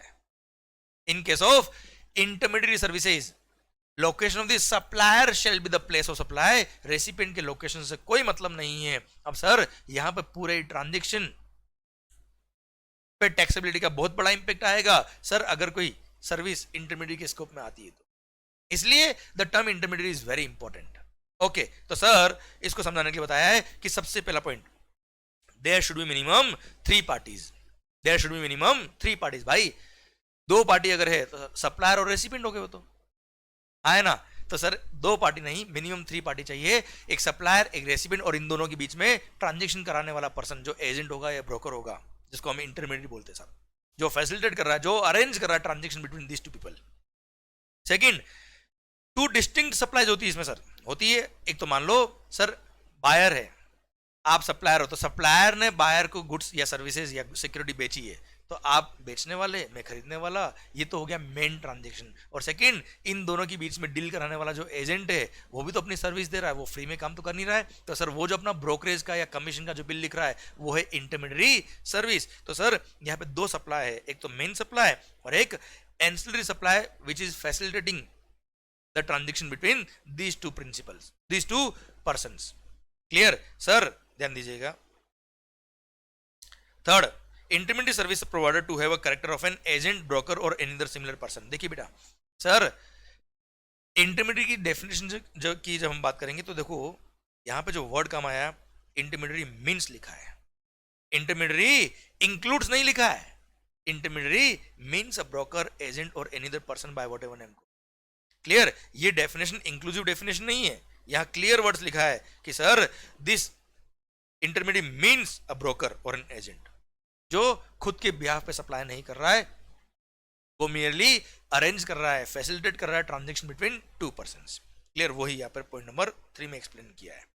Okay sir, point number 4, point number 4 देखिएगा, does not include a person who supplies such goods or service or both or securities on his own account। Sir जैसे मैं आपको service दे रहा हूं, मैं आपको service दे रहा हूं, तो यहां पर मैं एजेंट नहीं हूं। हाँ, आपने हमारे पेन ड्राइव लेक्चर हमारे किसी एजेंट के थ्रू परचेज किए होते हैं, तो उन्होंने क्या किया है सर, आपके और मेरे बीच का ट्रांजैक्शन फैसिलिटेट किया है, अरेंज करवाया है। तो now whatever commission they are charging from us is intermediate services, they are not selling on their own behalf. हाँ, अगर कोई मान लो मेरे से ये मेरी मान लो पेन ड्राइव लेक्चर परचेज कर लेता है, मैंने मान लो 12,000 में सेल कर दिया, अब वो आगे 15,000 में सेल करे, 20 में सेल करे, 5 में सेल करे, ये उनका लुकआउट है, तो वो मेरे एजेंट नहीं है, वो सेल कर रहे on their own behalf. Clear, समझे, कोई मेरा एजेंट है जो मेरे और आपके बीच में डील करा रहे हैं, बीच में कमीशन ले रहे हैं, तो वो इंटरमीडिएट है साहब। ओके चलिए सर, पॉइंट नंबर 5, सब contracting for a service is not an intermediate service. Sir मैंने सब कॉन्ट्रैक्ट पे दिया है काम, समझना बात को ध्यान से। जैसे for example Yashwant Mangal is constructing a building, मैं एक बिल्डर हूं साहब, मैं एक बिल्डर हूं, मैंने आपसे सर एक लैंड परचेज करी, या आपने मेरे को लैंड लॉन्ग टर्म लीज पे दे दी साहब, अब उस पर मैं बिल्डिंग बना रहा हूं, आई एम ए बिल्डर। तो सर बिल्डर तो क्या होता है, बड़े इन्वेस्टर होते हैं सर, उन्होंने क्या किया, एक वर्क्स कॉन्ट्रैक्ट पे किसी कॉन्ट्रैक्टर को सर्विस दे दी कॉन्ट्रैक्ट दे दिया साहब। कॉन्ट्रैक्टर ने बोला मैं ये बिल्डिंग बनाऊंगा, माल मटेरियल लेबर सब मेरा 100 करोड़ चार्ज करूंगा, मैंने कहा done, now he is providing services to me. अब उसने क्या किया, ये काम सब कॉन्ट्रैक्ट पे दे दिया मान लो मिस्टर रोहित को। मिस्टर रोहित भी बहुत बड़े कॉन्ट्रैक्टर साहब, उन्होंने काम मान लो मैंने ये काम दिया था मिस्टर अजय को और अजय ने सर्विस दे दी सब कॉन्ट्रैक्ट पे किसको, मिस्टर रोहित को। नाउ मिस्टर रोहित इज सब contractor is supplying services at my land, और सर वहां पे वो बिल्डिंग बना रहे हैं। तो एक तरह से रोहित मेरे से इंटरेक्ट कर रहा है कि सर मैं बिल्डिंग ये बना रहा हूँ और मेरे को कोई काम होगा तो मैं रोहित को बोल रहा हूँ। नो डाउट सर मेरा जो कॉन्ट्रैक्ट था वो मिस्टर अजय से था, अजय का कॉन्ट्रैक्ट था रोहित से, पर हो सकता है रोहित को मेरे से कुछ इंटरेक्ट करना पड़े, कुछ उसको समझना है, तो हो सकता है उसने मेरे से बात करी। इसका मतलब ये है क्या कि Rohit is acting as a agent? No. या mister Ajay is providing service as an agent? No. यहाँ पर प्रिंसिपल टू प्रिंसिपल बेस पे काम चल रहा है। यहाँ पर मैंने कॉन्ट्रैक्ट दिया अजय को, तो Ajay is providing contract service to me and Rohit is providing contract service to mister Ajay. He is not acting as an agent, नहीं mister Ajay is acting as an agent. दोनों ही प्रिंसिपल सप्लाई कर रहे हैं, मेन सप्लाई कर रहे हैं। तो सब contracting for a service is never N intermediary service. Clear sir? वही यहाँ पर एबीसी का एग्जाम्पल देखे समझाया हुआ है। Then the specific provision of place of supply of intermediary services under section number 13 of the IGST shall be invoked only when either the location of the supplier of intermediary service or location of the recipient of intermediary service is outside India। दोनों में से कोई एक outside India है तो ही section number 13 लगेगा। वो तो हम ऑलरेडी बात कर चुके हैं सर, कोई खास बात नहीं। क्लियर? अब सर ये जो हमने डिस्कशन किया उसको 4 इलस्ट्रेशन में समझाने की कोशिश करी डिपार्टमेंट ने, हम ऑलरेडी समझ चुके हैं, पर चारों इलस्ट्रेशन हम पढ़ ले तो सो दैट हमारे को एग्जैक्ट समझ आ जाएगा कि सर्कुलर क्या बोल रहा है और हमारा कॉन्फिडेंस बूस्ट हो जाएगा। हो सकता है देखो कई बार क्या होता है, ये जो इलस्ट्रेशन होता है ना बेटा, जो सर्कुलर में दिए होते हैं, डायरेक्ट एज इट इज इसमें नाम चेंज कर देंगे और वो क्वेश्चन बन के आ जाएगा एग्जाम के अंदर। ध्यान देना बेटा। Illustration number 1, A is a manufacturer, A is a manufacturer and supplier of a machine. ठीक है साहब। C help A in selling the machine by identifying client B who want to purchase this machine and help in finalizing the contract of supply of machine by A to B. और उसके लिए मतलब सी एक agent हो गया ना sir, साफ ही दिख रहा है। उसके लिए C charges A for his services of locating B, customer ढूंढने की सर्विस दी उसने, उसके लिए फीस ले रहा है, and helping in finalizing the sale of machine between A and B for which C invoices to A, commission का bill लिखा है बेटा ए को, and is paid by A for the same, और ए उसको अपनी फीस दे देगा बेटा। क्लियर? तो सी अपना कमीशन की तरह काम कर रहा है, he is facilitating transaction between A and B, और अपना फीस चार्ज कर रहा है ए से। Sir, while A and B are involved in the main supply of machinery, C is facilitating the supply of machine between A and B. इसलिए sir, in this arrangement, C is providing ancillary service of supply of arranging or facilitating the main supply of machinery between A and B. Therefore C is an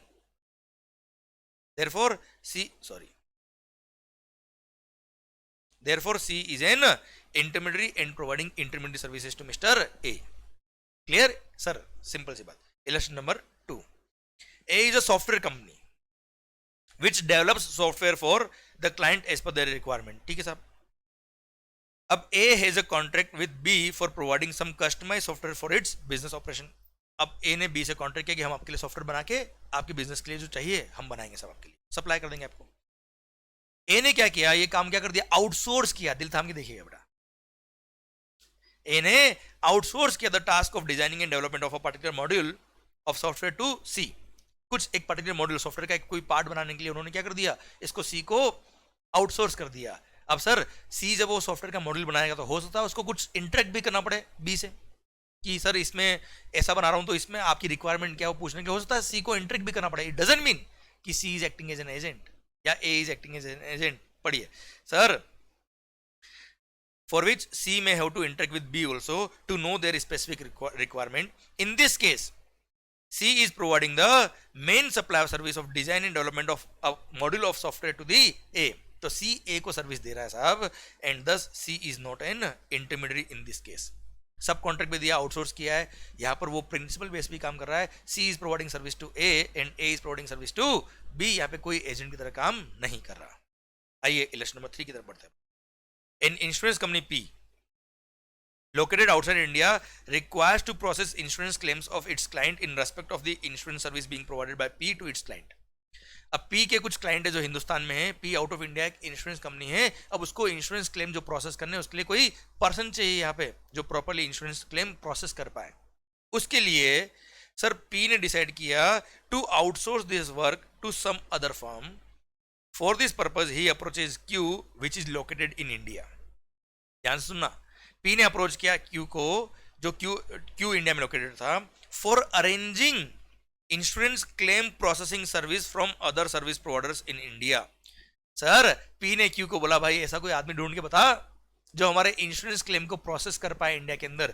Q ने उसकी मदद करी, Q ने ऐसा person ढूंढा और Q ने sir are को ढूंढ लिया। अब आर क्या करेगा? इंश्योरेंस क्लेम प्रोसेसिंग सर्विस देगा। अच्छा, अब आर सर्विस देगा किसको? पी को। क्यू ने क्या किया है? केवल दोनों को मिलाया है। पी और आर को मिलाने वाला पर्सन कौन है? क्यू है। क्लियर? क्योंकि पी ने क्यू को क्या बोला? तुम ऐसे किसी पर्सन से हमको मिलवा दो, हमको एक ऐसा कोई पर्सन अरेंज करा दो जो हमारे लिए इंश्योरेंस क्लेम प्रोसेसिंग की सर्विस प्रोवाइड कर पाए और सर हमारा काम हो जाए। उसके लिए सर क्यू ने पी से कमीशन भी लिया है या सर्विस चार्ज लिया 1% of the contract value of insurance claim processing service provide by R to B. तो सर जो भी बिल आर लिखेगा पी को, क्योंकि एक तरह से R is providing insurance claim processing services to P, तो जो भी बिल इसका होगा उसका 1% कमीशन चाहिए मिस्टर क्यू को। Clear? As a service fees मान लो, कमीशन मान लो, कुछ भी मान लो सर। तो ऐसे केस में आप मुझे बताओ sir, Q is just arranging the service between P and R, is acting as an agent, और वो जस्ट क्या कर रहा है? ट्रांजेक्शन को फैसिलिटेट कर रहा है, इंटरमीडिएट की तरह काम कर रहा है, अरेंज कर रहा है उसने ट्रांजेक्शन। तो सर यस, यहाँ पर क्यू क्या कहलाएगा? इंटरमीडिएट की सर्विस के स्कोप में आएगा और अकॉर्डिंगली प्रोविजंस अप्लाई होंगे। आइए लास्ट इलस्ट्रेशन इस सर्कुलर का, illustration number 4. A is a manufacturer and supplier of computers based in USA, okay, and supplies its goods all over the world, okay. A manufacturer computer का और पूरे India में पूरे world में बेचता है, ये यूएसए में लोकेटेड है। As a part of this supply, A is also required to provide customer care service to its customers to address their queries and complaints related to the said supply of computers. उसको customer care service देनी पड़ती सब। अब sir A USA में बैठा है, तो A decide to outsource the task of providing the customer care service to a BPO firm. B. Sir A ने क्या किया? बी को आउटसोर्स कर दिया काम कि हमारे जो भी कस्टमर का इश्यू आएगा, कोई भी कंप्लेन आएगी तो उसको आप रिजोल्व करना। वो कस्टमर केयर सेंटर उसको अपॉइंट कर दिया, एक बीपीओ सर्विस प्रोवाइड करने वाला मिस्टर बी को। Clear? B provide customer care service to A by interacting with the customers of A. तो सर जिन भी लोगों ने ए से कंप्यूटर्स परचेज किए होंगे, लैपटॉप परचेज किए होंगे, उन सबके अगर कुछ इश्यू आ रहा है लैपटॉप में तो हम जाते हैं ना सर्विस सेंटर पे। तो सर्विस सेंटर क्या कर रहा है?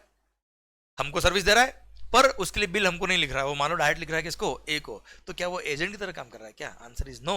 Sir we provide customer care services to A by interacting with the customers of A and addressing or processing their queries or complaints. इसके लिए बी चार्ज करेगा ए को for this service. B charges A for the services. B is involved in supply of main service of customer care service to A and therefore B is not acting as an intermediary, वो intermediary नहीं कहलाएगा। Clear? और ये 3-4 जो example दे रखे हैं केवल example है, समझने के लिए कोई एग्जॉस्टिव लिस्ट नहीं है बेटा। क्लियर? डन। ये आपका आईजीएसटी का जो एक और सर्कुलर था रिगार्डिंग इंटरमीडिएट खत्म होता है अब। भारत माता की जय। ये वॉल्यूम 1 के बस इतने ही अमेंडमेंट थे, कोई खास नहीं था साहब। आइए सर आगे बढ़ते हैं, हम मेगा एग्जामिनेशन लिस्ट की तरफ बढ़ते हैं हम सर। नेक्स्ट जो हमारा टॉपिक है मेगा एग्जामिनेशन लिस्ट, उसमें कहाँ अमेंडमेंट्स थे वो भी हम देख लेते हैं। ओके सर, आई होप आपको अमेंडमेंट समझ में आ रहे हैं, सर्कुलर भी समझ में आ रहे हैं और माहौल बन रहा है आपके एंड पर। अब सर मेगा एग्जामिनेशन लिस्ट में जो सबसे पहला अमेंडमेंट था वो ये है बच्चों कि जहां जहां पूरे मेगा एग्जामिनेशन लिस्ट में charitable institution registered under section number 12AA of the income tax act लिखा हुआ था, वहां सेक्शन नंबर 12AA और section number 12AB of the income tax act लिख दिया। तो ये वर्ड्स सर, वर्ड्स और AB, वर्ड्स और 12AB ये इंसर्ट कर दिए जहां जहां सेक्शन नंबर 12AA था। तो सर ऐसा जीएसटी में कोई अमेंडमेंट नहीं रे भाइयों। अमेंडमेंट क्या है वो तुम्हें बताता हूं sir. GST income tax act में आपको पता होगा जो चैरिटेबल इंस्टीट्यूशन है, जो ट्रस्ट है, वो पहले सेक्शन नंबर 12AA में रजिस्टर्ड होती थी।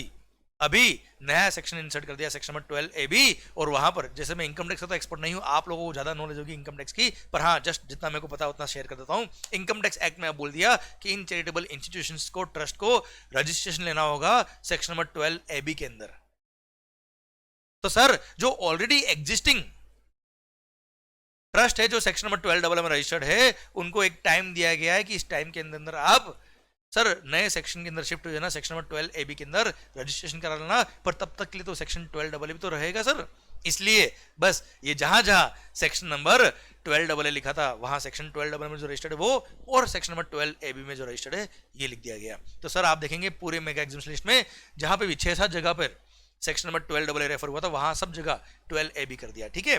तो सर ऐसा जीएसटी में कोई अमेंडमेंट नहीं हुआ है, okay? कोई चेंज नहीं है।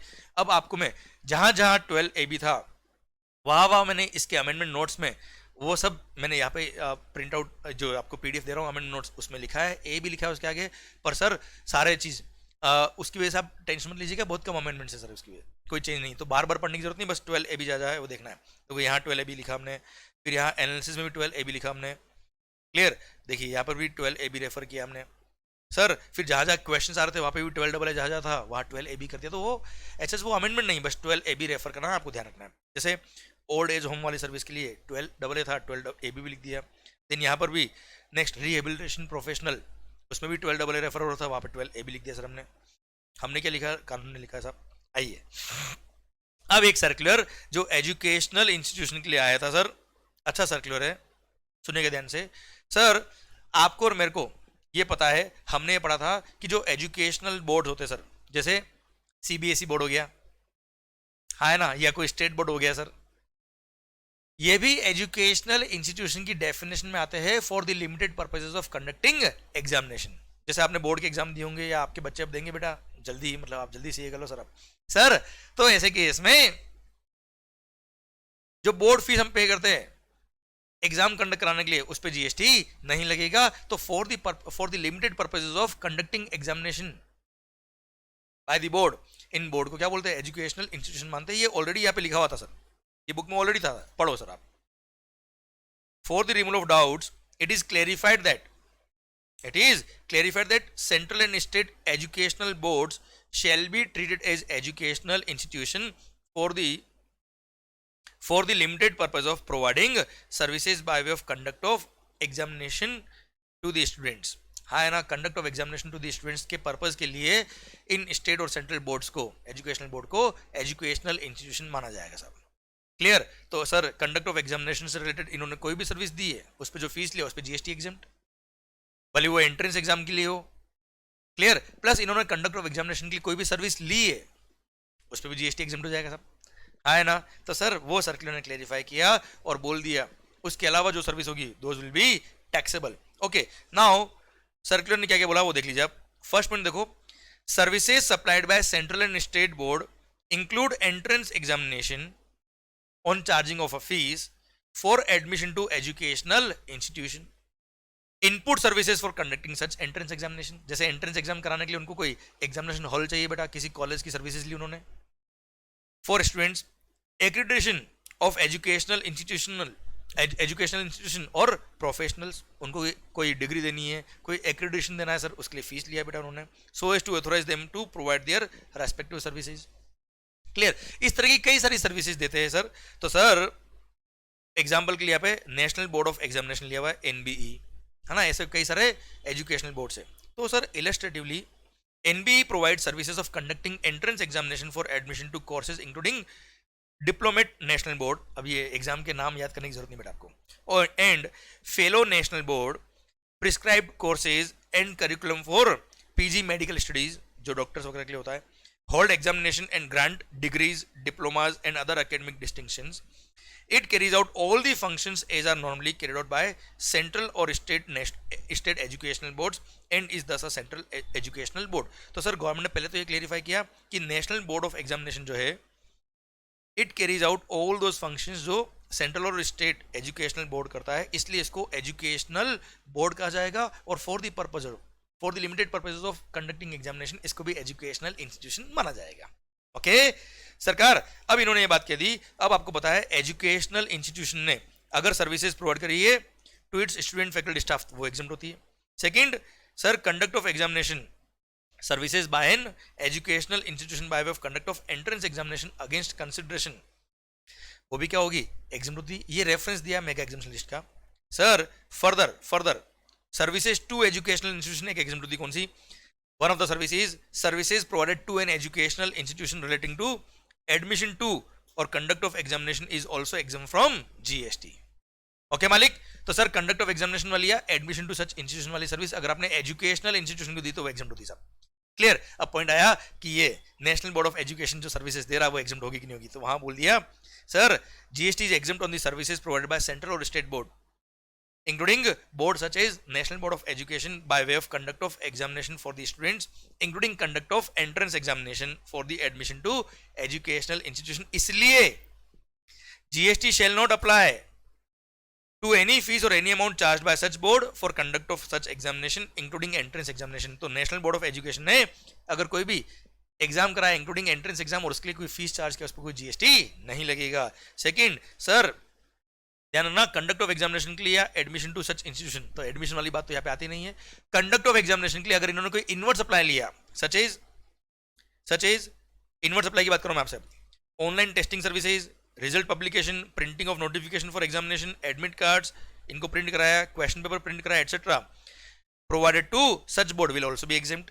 क्लियर, और सर अदर सर्विसेज जो होगी बेटा, जैसे इन्होंने किसी प्रोफेशनल को या किसी एजुकेशनल इंस्टीट्यूशन को कोई एक्रीडिटेशन प्रोवाइड किया सो दैट वो आगे अपना रेस्पेक्टिव सर्विस प्रोवाइड कर पाए, तो सर ऐसे केस में उसके लिए कोई फीस चार्ज किया तो वो एग्जाम के है नहीं सर, वो कंडक्ट ऑफ एग्जाम है नहीं। क्लियर, तो यहां पे लिख दिया क्या, further GST at the rate of 18% applies to other services provided by such boards, namely providing accreditation to an institution or a professional जिसके लिए वो लोग एक्रीडिटेशन फीस चार्ज कर रहे हैं, या registration fee such as fee for FMG screening test so as to authorize them to provide their respective services। मतलब कुल मिला के other services will be taxable. बस सर कंडक्ट ऑफ एग्जामिनेशन के लिए ही for the limited purposes of conduct of examination इनको educational institution माना है, और नेशनल बोर्ड ऑफ एग्जामिनेशन भी क्या है सर, एजुकेशनल बोर्ड कहलाएगा बेटा। क्लियर, डन, सरकार पॉइंट खत्म होता है। अब आइए एक और सर्कुलर था इसी में आंगनवाड़ी के लिए। सर आपने सुना होगा गांव में, रूरल एरिया में गवर्नमेंट के आंगनवाड़ी के अंदर तो छोटे छोटे स्कूल, जो प्ले स्कूल होता है ना सर, प्ले ग्रुप जिसको हम बोलते हैं सर, आजकल तो सर जिनके पास अच्छा पैसा होता है सर वो तो अपने बच्चों को भेज पाते हैं बड़े बड़े स्कूल्स में, बड़ी बड़ी ब्रांडेड स्कूल में जहाँ पे फीस बहुत ज़्यादा होती है सर। क्लियर, पर सर जो पुअर पीपल होते हैं या जो जिनके पास इतना फाइनेंशियल नहीं होता है बैकग्राउंड अच्छा, वो लोग क्या करेंगे, तो उनके लिए आंगनवाड़ी चलाई जाती है गवर्नमेंट के थ्रू। गवर्नमेंट की एक तरह से ये छोटे स्कूल होते हैं, आपने देखा होगा पेड़ के नीचे बैठ के, कई बार सोशल मीडिया पे देखा होगा पढ़ रहे बच्चे, इस तरह के पेड़ तो नहीं होते, मतलब पेड़ स्कूल होता है प्रॉपर उसके लिए। तो वहां पर मिड डे मील स्कीम के थ्रू जो खाना प्रोवाइड किया गया उसके लिए जो फीस चार्ज करी उस पर जीएसटी एग्जाम्प्ट है कि नहीं है, तो सर पहला बात तो ये आंगनवाड़ी भी एजुकेशनल इंस्टीट्यूशन के स्कोप में आता है। ये आंगनवाड़ी भी फॉर्मल सर जो स्कूल होते हैं उसी कैटेगरी में आते हैं सर। अब स्कूल को एजुकेशनल इंस्टीट्यूशन के स्कोप में रखा हुआ सर, और वहां पर अगर आप services provided to any educational institution by way of catering including any mid day meals scheme sponsored by central government or state government exempt होता है। पर हाँ सर ये लिखा था services by way of catering including any mid day meals scheme sponsored by the central government or state government. इसका मतलब ये नहीं कि केवल और केवल सेंट्रल गवर्नमेंट या स्टेट गवर्नमेंट जो mid day meals scheme sponsor कर रही है वही एग्जम्प्ट होगी। सर कैटरिंग सर्विस कोई भी प्रोवाइड करे एजुकेशनल इंस्टीट्यूशन को वो एग्जम्प्ट होगा, भले ही वो कोई प्राइवेट कंपनी हो या सर कोई डोनर हो बड़ा सर, उसने अगर स्पॉन्सर किया है आंगनवाड़ी के लिए mid day meal scheme exempt रहेगा, कोई दिक्कत नहीं सर, ये इस सर्कुलर ने डिफाइन किया। क्लियर, तो सर आप तो डायरेक्टली ये पढ़ लीजिए, मैंने बाकी पूरा एक्सप्लेन आपको कर दिया है, पढ़ो। Accordingly as recommended by the GST council it is clarified that services provided to an educational institution by way of serving of food catering including mid day meals scheme is exempt from levy of GST irrespective, ध्यान से देखना, irrespective of its funding from government grants or corporate donations। Corporate donation आए, government grant हो या कोई भी individual person donate करे, कोई फर्क नहीं पड़ता और एग्जम्पशन मिलेगा। इसलिए सर फर्दर इन्होंने बोल दिया educational institutions as defined in the notification include anganwadi also, इसलिए services of food to Anganwadi shall also be covered by the said exemption whether sponsored by the government or through donation from the corporate, ये exempt रहेगी, कोई दिक्कत नहीं साहब इसके अंदर। Clear, I hope ये सर्कुलर भी आपको पूरा समझ में आया और माहौल के साथ आपको पूरा अमेंडमेंट के लेक्चर के साथ सारे अमेंडमेंट या सर्कुलर जो भी वो समझ में आ रहा है बच्चों। तो ठीक है मालिक, एक बार आप ये जितने मैंने अमेंडमेंट आपको पढ़ाया है, एक बार इनको गो थ्रू कर लो। चलो यहां हम ब्रेक ले लेते हैं और उसके बाद sir lecture number 2 of amendments के लिए मिल लेंगे, सो दैट आपके लिए बिल्कुल हैवी भी नहीं रहे और इजी वे में हंसते हंसते माहौल के साथ आपका अमेंडमेंट भी कवर हो जाए और आपको लगे कि हाँ यार कोई लोड नहीं है, सब माहौल हो गया सर। क्लियर? चलिए पढ़िए। Thank you so much, love you lot. और हाँ, हम सारे अमेंडमेंट कवर करेंगे, don't worry, everything will be covered. आपको इनके अलावा कुछ और अमेंडमेंट नहीं देखना है, ध्यान देना।